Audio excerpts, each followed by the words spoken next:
Duduk berehat di atas kerusi. Cakap.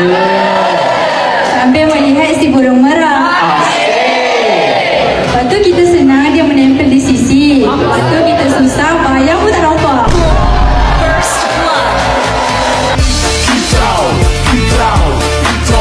Lagi, masuk ke kereta membawa jamu. Cakap. Membawa kereta dengan cermat. Asyik. Untuk apa hidup berilmu? Kalau cikgu kau tak hormat.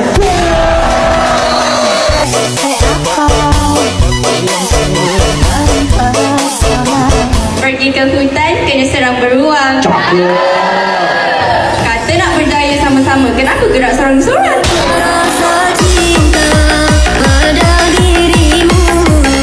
Panggilan Juwita, engkau gemuruh. Panggilan teruna, dijawab mahu. Panggilan Tuhan, berani bertanggung.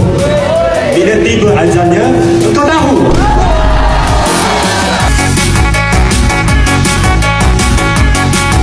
Pergi ke kedai membeli kereta sewa. Sibuk jas kerja orang, kerja sendiri pun buat sambil lewu.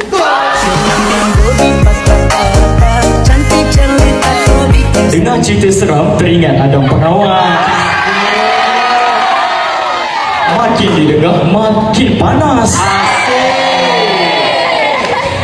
Harimau belang memanglah ganas. Setakat nak nama, janganlah jadi pengawas.